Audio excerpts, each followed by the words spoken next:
Assalamualaikum warahmatullahi wabarakatuh. Welcome back to my YouTube channel. Kembali lagi bersama aku Danari Hesti Kafarila. Apa kabar teman-teman? Semoga dalam keadaan sehat ya. Semoga yang sedang sakit segera Allah angkat penyakitnya. Amin ya rabbal alamin. Alhamdulillahirabbil alamin. Hari ini aku bisa share video lagi. Seperti biasa ya teman-teman, setelah melakukan evaluasi gaji di bulan September, untuk selanjutnya aku akan buat alokasi gaji di bulan Oktober karena kebetulan suami aku juga sudah gajian. Nah teman-teman, udah pada gajian belum nih suaminya? Kalau sudah, yuk kita buru-buru buat alokasi gajinya biar uang kita tertata rapi ya. Dan terima kasih ya untuk teman-teman yang udah nonton video ini. Semoga video ini bisa membantu ya. Bisa jadikan video ini sebagai acuan atau sebagai patokan saja ya teman-teman. Gak harus sama untuk deskripsi dan budgetnya, tapi disesuaikan dengan kemampuan masing-masing. Karena kan setiap orang pasti mempunyai kebutuhan yang berbeda-beda ya. Dan kembali lagi ya teman-teman, kita harus wajib bersyukur kepada Allah atas rezeki yang sudah diberikan oleh Allah Subhanahu wa Ta'ala. Berapapun itu nominalnya wajib kita syukuri ya.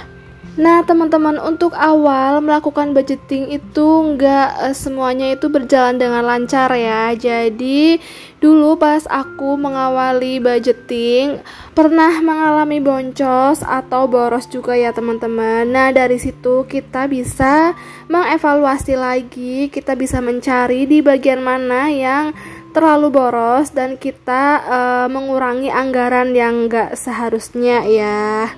Insya Allah jika kita rutin melakukan budgeting, mencatat pengeluaran dan pemasukan, kita jadi terbiasa dan insya Allah bisa menghandle keuangan kita sendiri. Oke, kita lanjut ke videonya. Di sini aku tulis judulnya alokasi gaji di bulan Oktober ya. Dan yang pertama itu ada giving. Aku kasih untuk orang tua dan sedekah ya. Untuk nominalnya aku nggak ditulis ya teman-teman. Dan selanjutnya ada saving. Di sini aku mau isi tabungan rumah, dana darurat, dan tabungan untuk mudik. Untuk tabungan rumah dan dana darurat aku alokasikan sebesar 300.000 dan untuk dana mudik aku alokasikan sebesar 50.000. Dan tabungan ini biasanya aku isi setiap habis gajian ya teman-teman. Jadi setiap sebulan sekali. Tapi jika di pertengahan atau di akhir bulan itu aku ada sisa atau ada rezeki lain, aku bisa menambahkan ya. Oke, untuk selanjutnya ada kewajiban. Untuk dana kewajiban ini sifatnya wajib ya teman-teman. Jadi setiap bulan itu wajib aku keluarkan. Yang pertama ada uang kontrakan, yang kedua uang sampah, dan yang ketiga itu listrik. Untuk uang kontrakannya satu bulannya itu 1.600.000 ya teman-teman. Karena aku itu hidup di Jakarta, di kota ya. Jadi untuk harga segitu itu udah wajar. Untuk selanjutnya ada uang sampah setiap bulannya 25.000 dan untuk listriknya aku satu bulan 100.000. Alhamdulillah cukup ya. Ada beberapa juga teman-teman yang di Instagram itu komen dan gak percaya kalau listrik aku itu satu bulan 100.000.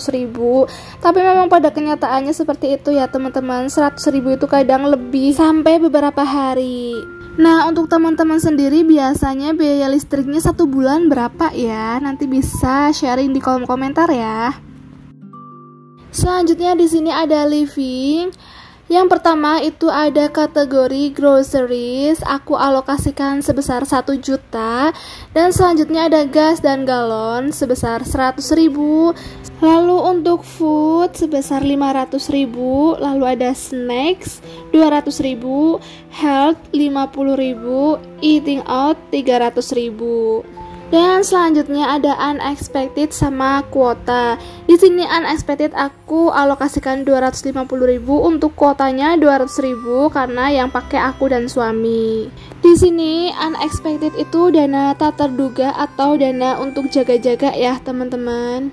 Kalau teman-teman dirasa pengeluarannya sudah pasti, nggak perlu unexpected juga nggak masalah ya, jadi tergantung sama kondisi masing-masing saja. Oke, untuk selanjutnya ini adalah part yang sangat ditunggu-tunggu ya teman-teman. Di sini aku pakai dompet pintar atau dompet disiplin dan aku menyiapkan uangnya. Dan uang cash ini nanti aku akan masukkan ke dalam pos masing-masing. Kalau teman-teman mau samaan dompet pintarnya atau barang-barang yang ada di video ini, teman-teman bisa cek ke deskripsi box ya. Aku tulis linknya di sana. Untuk harga dompet disiplin itu beragam ya teman-teman, mulai dari harga 10 ribuan, jadi tergantung saja. Jika teman-teman mampunya beli yang kecil juga nggak masalah. Oke, kita langsung lanjut ke videonya ya teman-teman. Di sini untuk yang bagian groceries aku masukkan ke dalam belanja mingguan ya. Jadi di sini itu aku cuma dibagi penempatannya saja ya teman-teman. Untuk belanjanya itu bebas, intinya 1 bulan aku alokasikan sebesar 1 juta. Jadi menurutku untuk menggunakan media dompet disiplin ini tuh sangat membantu kita untuk pos-poskan budget sesuai dengan kategori masing-masing ya. Jadi biar nggak kecampur dan kita nanti nggak bingung pas akhir bulan.